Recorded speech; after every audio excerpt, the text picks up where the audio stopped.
دیکھو بھائیوں، اب مکہ کا کنٹرول محمد اور اس کے سپاہیوں کے ہاتھ میں ہے. اب ہم کچھ نہیں کر سکتے.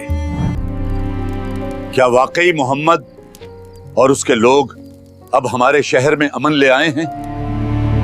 ہمارے پاس اب دو ہی راستے ہیں، یا تو محمد اور اس کے سپاہیوں کے خلاف لڑنا ہے یا اسلام کو قبول کرنا ہے. جب مکہ فتح ہوا تو اس کے بعد شہر میں ایک خاموشی چھائی ہوئی تھی. وہ لوگ جو کئی برسوں تک اسلام سے دور تھے اب آہستہ آہستہ دین قبول کر رہے تھے. بھائیو، سب تیار رہنا. آج ہم پورے قبیلے والے جائیں گے محمد کے دین کو قبول کرنے کے لیے. کوسچنز کم اور ایکسیپٹنس زیادہ. ایسے ہی ایک دن نبی کریم صلی اللہ علیہ وسلم پر ایک مختصر صورت نازل ہوئی. بظاہر یہ صرف فتح کی خبر تھی، لیکن کچھ صحابہ کرام رک گئے اور غور سے سننے لگے. انہوں نے محسوس کیا کہ اس میں کچھ اور بھی چھپا ہوا ہے، ایک چھوٹی سی نشانی جو ابھی سب کے لیے واضح نہیں تھی. کیا تمہیں معلوم ہے آج اللہ کے نبی پر ایک نئی صورت نازل ہوئی ہے؟ لیکن اب کوسچن یہ ہے کہ کامیابی کے اس لمحے میں یہ وہی کیوں آئی، اور کیوں کچھ لوگوں کو اس میں عام خوشخبری کے علاوہ کچھ اور بھی نظر آیا. یہی وہ نقطہ تھا جہاں سورۃ النصر ایک عام سورت سے بدل کر ایک خاموش مگر اہم اشارہ بن گئی. ارے بھائی، جب مکہ فتح ہو گیا ہے تو پھر یہ صورت کیوں نازل ہوئی ہے؟ کیا تمہیں اس حوالے سے پتا ہے؟ تو آئیے جانتے ہیں اصل راز. فتح مکہ کے بعد شہر کی گلیاں پہلے سے زیادہ خاموش لگ رہی تھی. وہ لوگ جو برسوں تک مخالفت میں تھے اب آہستہ آہستہ بغیر کسی دباؤ یا الزامات کے اسلام قبول کر رہے تھے. اے اللہ کے نبی، مجھے بھی کلمہ پڑھا دیجئے، میں بھی مسلمان ہونا چاہتا ہوں. ایک لمحے کے لیے ایسا محسوس ہوا کہ حالات مکمل طور پر قابو میں آ گئے ہیں، مگر اسی سائلنس کے بیچ کچھ کوسچنز نے سر اٹھایا. نبی کریم صلی اللہ علیہ وسلم کے ارد گرد لوگ جمع تھے. کچھ خوشی کے لمحے میں مسکرا رہے تھے، کچھ غور و فکر میں ڈوبے ہوئے تھے، اور کچھ ایسے بھی تھے جن کی آنکھوں میں خوف یا بے یقینی چھپی ہوئی تھی. دیکھو بھائیو، سب خوش ہیں، مگر لگتا ہے کہ کچھ حقیقت ابھی بھی چھپی ہوئی ہے جو ہم نے ابھی تک محسوس نہیں کی. ان سب کے درمیان ایک چھوٹی سی حقیقت نظر انداز کی جا رہی تھی، وہ حقیقت جو صرف چند لوگوں کو سمجھ میں آ رہی تھی. فتح تو واضح ہے، مگر دل کہتا ہے کہ یہاں ایک خاموش اشارہ بھی ہے جس میں ذمہ داری اور آنے والے وقت کا پتہ چھپا ہوا ہے. اسی دوران ایک مختصر صورت نازل ہوئی، سورۃ النصر، جس میں الفاظ لمیٹڈ تھے مگر ہر لفظ میں گہرا وزن چھپا ہوا تھا. فتح کا ذکر تو واضح تھا، مگر اس کے ساتھ ایک خاموش اشارہ بھی تھا، ایک ایسا اشارہ جس میں ذمہ داری، اختتام اور ایک آنے والے وقت کا پتہ چھپا ہوا تھا. کچھ صحابہ کرام جیسے حضرت عباس رضی اللہ تعالی عنہ اور حضرت عمر رضی اللہ تعالی عنہ فوراً رک گئے. انہوں نے محسوس کیا کہ یہ صورت صرف فتح کی خوشخبری نہیں بلکہ ایک نقطہ ہے جس کی تشریح ابھی سب کے لیے ممکن نہیں تھی. شاید یہ ایک ایسا لمحہ تھا جب انسان کو اپنی کامیابی کے ساتھ آنے والے کوسچنز کا سامنا کرنا پڑتا ہے. فتح سب کے سامنے ہے، مگر دل کہتا ہے کہ ابھی جو سوالات ہیں وہ صرف زمین یا سلطنت کے نہیں، اور وہ کوسچنز صرف سیاسی یا فوجی نہیں بلکہ اخلاقی، روحانی اور تاریخی نوعیت کے تھے. فتح کے یہ دن بظاہر آسان لگ رہے تھے. شہر کے اندر رہنے والے ٹرائبز جو ابھی کچھ عرصہ پہلے دشمن تھے اب جوک در جوک دین قبول کر رہے تھے. ارے بھائی، آج کل مکہ کے بڑے بڑے قبیلے اسلام کو قبول کر رہے ہیں، اور ہر ایک کی قبولیت کے پیچھے ڈیفرنٹ ریزنز تھے. کچھ لوگ خوف کی وجہ سے قبول کر رہے تھے، کچھ مفاد کی بنا پر، اور کچھ لوگ سچے دل سے اسلام ایکسپٹ کر رہے تھے. اب ہمارے پاس اسلام کو قبول کرنے کے سوا کوئی اور آپشن نہیں ہے.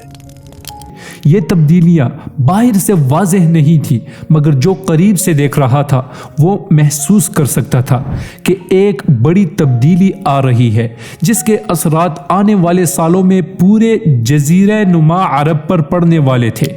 اسی دوران نبی کریم صلی اللہ علیہ وسلم کی نظر ایک لمحے کے لیے کچھ اسپیسیفک لوگوں پر پڑی، اور شاید انہوں نے محسوس کیا کہ یہ لمحہ صرف ایک کامیابی کا نہیں بلکہ ایک امتحان کا بھی ہے۔ امتحان اس بات کا کہ کامیابی کے بعد انسان کس حد تک اللہ کی رضا کو مقدم رکھتا ہے اور کس حد تک اپنی کامیابی میں فخر یا غرور پیدا ہونے دیتا ہے۔ یہ وہ نقطہ تھا جہاں صحابہ کرام کے دل میں کوسچنز جنم لے رہے تھے، اور ہر کوسچن کے ساتھ ان کے اندر ایک خفیہ بے چینی پیدا ہو رہی تھی جو ابھی مکمل طور پر ظاہر نہیں ہوئی تھی۔ یہ فتح سب کے سامنے ہے، مگر دل کہتا ہے کہ کچھ راز ابھی ہمارے سمجھ سے باہر ہیں۔ اسی صورت میں شکر کے فوراً بعد استغفار کا حکم آیا، اور یہ دیکھ کر یہ واضح ہوتا ہے کہ اللہ تعالی نے کامیابی کے لمحے کو محض خوشی کے لیے نہیں رکھا۔ کیا تمہیں معلوم ہے کہ اس صورت میں شکر کے بعد فوراً استغفار کا کیوں ذکر آیا ہے؟ بلکہ اس میں غور، فکر اور مستقبل کی رہنمائی چھپی ہوئی تھی۔ فتح مکہ کے بعد یہ دن اگرچہ باہر سے پرسکون لگتے تھے، دراصل اندر سے ایک نازک نیٹ ورک کے مانند تھے جس میں ہر فیصلہ، ہر ملاقات اور ہر رد عمل ایک دوسرے سے جڑا ہوا تھا۔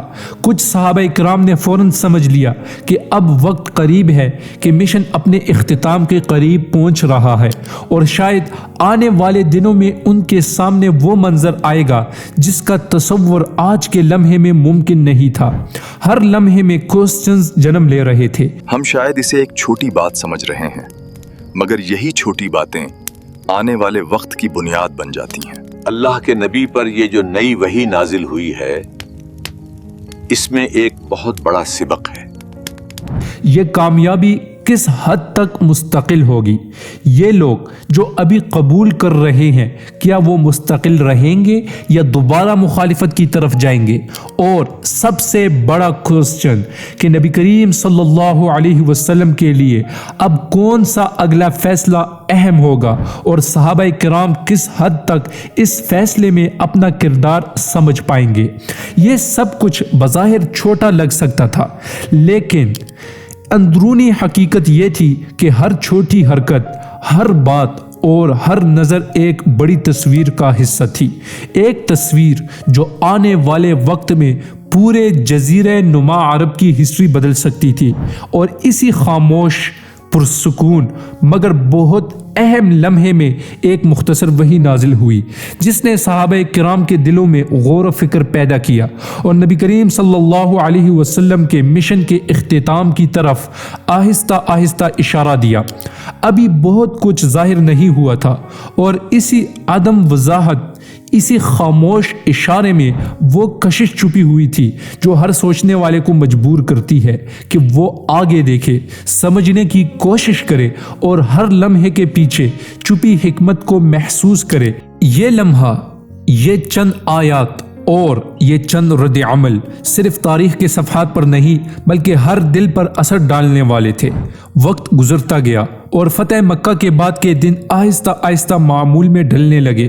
لوگ اسلام میں داخل ہو رہے تھے، ٹرائبز وفود کی صورت میں مدینہ آ رہے تھے، اور بظاہر ایسا لگتا تھا کہ نبی کریم صلی اللہ علیہ وسلم کا مشن اپنی کامیابی کے واضح مرحلے میں داخل ہو چکا ہے۔ اللہ کے نبی نے مکہ والوں پر جو دین کی محنت کی تھی، اس کا اثر آج نظر آ رہا ہے۔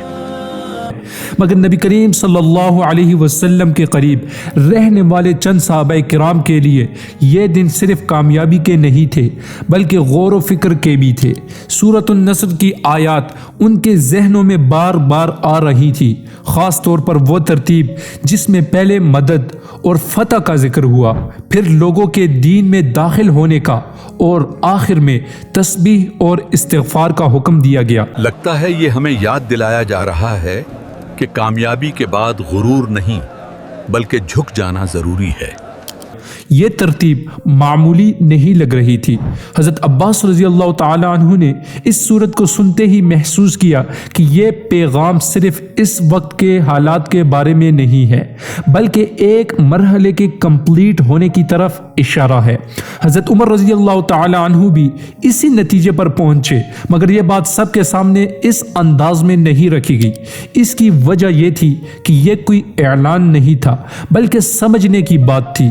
نبی کریم صلی اللہ علیہ وسلم نے بھی اس صورت کو کسی جشن یا اجتماع میں خاص طور پر نمایاں نہیں کیا بلکہ اسے اسی طرح پڑھا جیسے دوسری وحی پڑھی جاتی تھی، مگر جو غور کرنے والے تھے وہ جان گئے کہ اب حالات بدلنے والے ہیں۔ کچھ تبدیلیاں خوف سے نہیں آتے، وہ تو بس وقت کے قریب آنے کا احساس ہوتی ہیں۔ سورۃ النصر کے بعد نبی کریم صلی اللہ علیہ وسلم کے معاملات میں ایک واضح فرق محسوس کیا گیا۔ آپ صلی اللہ علیہ وسلم زیادہ کثرت سے تسبیح اور استغفار کرنے لگے۔ صحابہ کرام نے دیکھا کہ وہ دعائیں جو پہلے کم سنی جاتی تھی اب زیادہ سنائی دیتی ہیں۔ یہ سب کچھ اچانک نہیں تھا اور نہ ہی اس میں کوئی خوف یا بے چینی شامل تھی۔ یہ ایک فطری تیاری تھی جسے صرف وہی لوگ سمجھ سکتے تھے جو نبی کریم صلی اللہ علیہ وسلم کے قریب تھے اور وہی کے مزاج کو جانتے تھے۔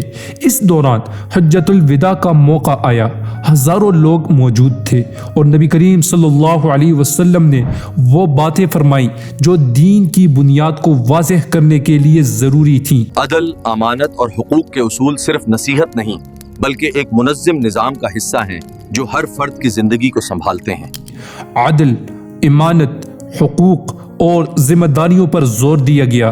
یہ خطبہ بظاہر مکمل تعلیمات کا خلاصہ تھا، مگر جو سورۃ النصر کو سمجھ چکے تھے وہ جانتے تھے کہ یہ سب کسی ترتیب کے تحت ہو رہا ہے۔ یہ تعلیمات کسی نئی ابتدا کے لیے نہیں بلکہ ایک مکمل نظام کو انسانوں کے حوالے کرنے کے لیے تھی۔ آہستہ آہستہ صحابہ کرام کو یہ بات واضح ہو گئی کہ سورۃ النصر دراصل نبی کے مشن کے اختتام کی علامت تھی، نہ کہ صرف فتح کی خوشخبری۔ جب دین مکمل ہو گیا، جب پیغام واضح طور پر پہنچا دیا گیا، تو اس کے بعد نبی کریم صلی اللہ علیہ وسلم کو اپنی ذمہ داری کے آخری مرحلے کی طرف متوجہ کیا گیا۔ اس لیے اللہ تعالیٰ نے شکر کے ساتھ استغفار کا حکم دیا۔ سورۃ النصر ہمیں یہ سکھاتی ہے کہ شکر اور استغفار کے بغیر انسان اپنی کامیابی کو صحیح معنوں میں نہیں سمجھ سکتا، تاکہ انسان یہ نہ سمجھے کہ کامیابی اس کی اپنی طاقت کا نتیجہ ہے بلکہ اللہ کی مدد کا ثمر ہے۔